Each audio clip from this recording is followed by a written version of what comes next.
உங்களை எல்லாம் வேண்டி கேட்டுக்கொள்கிறேன். ராஜா அவர்கள் உங்களோடு இருந்து உங்களுக்காக பணியாற்றக்கூடிய வேட்பாளர், உங்களில் ஒருவராக இருக்கக்கூடிய வேட்பாளர், உங்களுடைய உணர்வுகளை புரிந்து கொண்டு உங்களுடைய தேவைகளை புரிந்து கொண்டு உங்களுக்காக நீங்கள் அழைக்கக்கூடிய நேரத்திற்கு ஓடி வந்து உங்களுக்காக பணிபுரியக்கூடிய வேட்பாளர். இந்த பகுதியிலே சில பேர் புதிதாக வந்து எங்களுக்கும் வாக்களியுங்கள் என்று கேட்டுக்கொண்டிருக்கிறார்கள். அவங்களுக்கும் இங்க இருக்கக்கூடிய சாதாரண சாமானிய மக்களுக்கும் எந்தவித ஒட்டும் கிடையாது, உறவும் கிடையாது என்பது உங்களுக்கு நன்றாக தெரியும். அதனால யாருக்கு வாக்களிக்கணும் அப்படிங்கறதுல நீங்க தெளிவா இருப்பீங்கன்னு நான் நிச்சயமாக நம்புகிறேன். எப்படியும் எந்த வழியாகவும் இந்த மண்ணில் தமிழ்நாட்டில் பிஜேபிக்கு நாம் இடம் கொடுத்து விடக் கூடாது என்பதிலே தெளிவாக இருக்க வேண்டும். இங்க எனக்கு முன்னாடி இருக்கக்கூடியவர்கள்ல நீங்க எந்த மதத்தை சேர்ந்தவர்கள், எந்த இனத்தை சார்ந்தவர்கள், எந்த ஜாதியை சார்ந்தவர்கள் எந்த பாகுபாடும் கிடையாது. எல்லாரும் ஒற்றுமையாக நின்று கொண்டிருக்கிறோம். அதனாலதான் தமிழ்நாட்டுக்கு தொழில் முதலீடுகள் வருது. ஏன்னா ஒரு அமைதியான பூங்காவாக தமிழ்நாடு இன்று இருந்து கொண்டிருக்கிறது. ஆனா பிஜேபிக்கு துளி அளவு இடம் கொடுத்தோம்னா கூட நீங்க பார்த்திருப்பீங்க, தொடர்ந்து தமிழ்நாட்டில் மத கலவரங்களை எப்படி உருவாக்கலாம்னு அவங்க தேடிக்கிட்டே இருக்காங்க. எந்த கோயில்ல எந்த பிரச்சனையை உருவாக்கலாம், எந்த மதத்துக்கு இடையே சண்டையை உருவாக்கலாம். அப்படி சண்டை உருவாகுதுன்னு வச்சுக்கோங்க. அப்படி சண்டை உருவாச்சுன்னா நம்ம யாருமே நிம்மதியா இருக்க முடியாது. பெரும்பான்மையும் நிம்மதியாக இருக்க முடியாது, சிறுபான்மையின் மக்களும் நிம்மதியாக இருக்க முடியாது, யாருமே இருக்க முடியாது. நம்ம பிள்ளைங்க வெளியில போயிட்டு நிம்மதியா வருமா? இங்க தொழில் கொண்டு வந்து ஆரம்பிப்பாங்களா? மாட்டாங்க. வேலை கிடைக்காது, படிக்க முடியாது. இன்னைக்கு நம்ம பிள்ளைங்க போய் படிக்கிறதுக்காக, உயர்கல்வி கற்பதற்காக நம்முடைய முதலமைச்சர் அவர்கள் நீங்க கல்லூரிக்கு வாங்க, நம் மாசம் 1000 ரூபாய் தருகிறேன் என்று இளைஞர்களுக்கு இளம் பெண்களுக்கு தந்து கொண்டு இருக்கக்கூடிய முதலமைச்சர் நம்முடைய முதலமைச்சர். மறுபடியும் ஆட்சி பொறுப்புக்கு வந்தவுடன் அந்த இளைஞர்களுக்கு இளம் பெண்களுக்கு நீங்க படிக்க வந்தீங்கன்னா உங்களுக்கு 1500 ரூபாயாக அதை உயர்த்தி தருகிறேன்.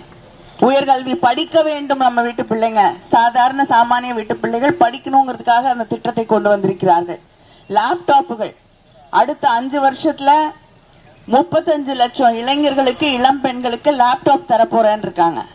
அது மட்டும் இல்லாமல் நம்முடைய முதலமைச்சர் அவர்கள் காலை உணவு திட்டம், நம்ம பிள்ளைங்க பசியோடு இருக்கக்கூடாதுங்கிறதுக்காக அவர்களுக்காக காலை உணவு திட்டத்தை தந்த முதலமைச்சர் நம்முடைய முதலமைச்சர் அவர்கள்.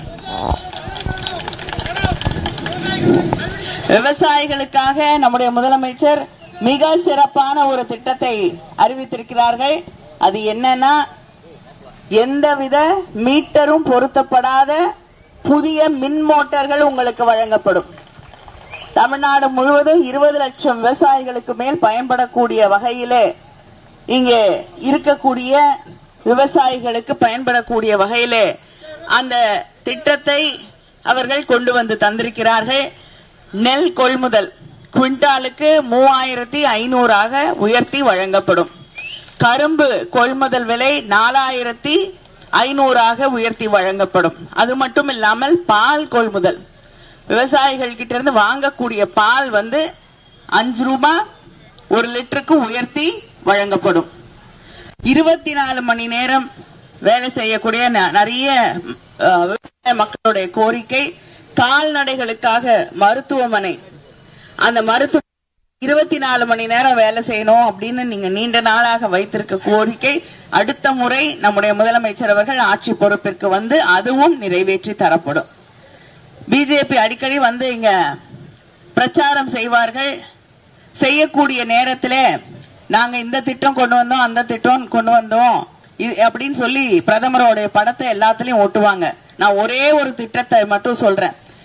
பிரதமருடைய வீட்டு வசதி திட்டம், அதுக்கும் நமக்கு வாயில வராத பேரை தான் வைப்பாங்க.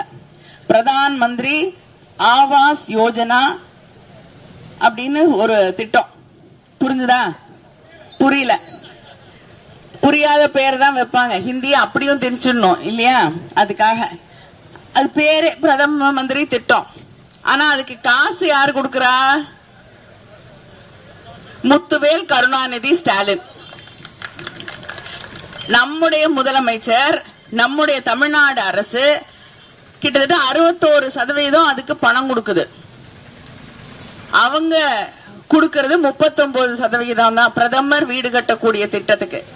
உண்மையிலேயே நியாயமா அத முதல்வர் திட்டம் தான் சொல்லணும்.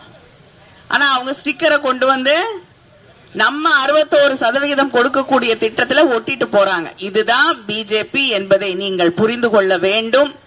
இந்த பகுதியிலே இருக்கக்கூடிய மக்கள் தெளிவாக இந்த நம்ம கொண்டு வர திட்டம், நம்ம காசு கொடுக்கிற திட்டம், இதுக்கெல்லாம் அவங்க பேர் வாங்கிட்டு போறத புரிந்து கொண்டு நீங்கள் இந்த தேர்தலிலே வாக்களிக்க வேண்டும். மக்களுக்காக கொண்டு வரப்பட்ட 100 நாள் வேலையை கூட இன்னைக்கு பிஜேபி நிறுத்தி விடுவதற்கு சட்டம் கொண்டு வந்திருக்கு. யாருக்காவது 100 நாள் வேலை கிடைக்குதா பிஜேபி ஆட்சிக்கு வந்த பிறகு? இல்ல. சம்பளமும் ஏற மாட்டேங்குது. மோடி அதுக்கு கொடுக்க வேண்டிய நிதியை நிறுத்திட்டாரு. வேலையே கிடையாது, நிறுத்திட்டாரு. வராங்கல்ல, கேளுங்க. 100 நாள் திட்டத்துக்கு ஏன் பணம் கொடுக்க மாட்டேங்கிறீங்க அப்படின்னு தயவு செய்து கேளுங்க. அதனால் இந்த தேர்தலிலே அங்க இருக்கக்கூடிய தம்பி சொல்லிட்டாரு, எந்த மாற்று கருத்தும் இல்ல.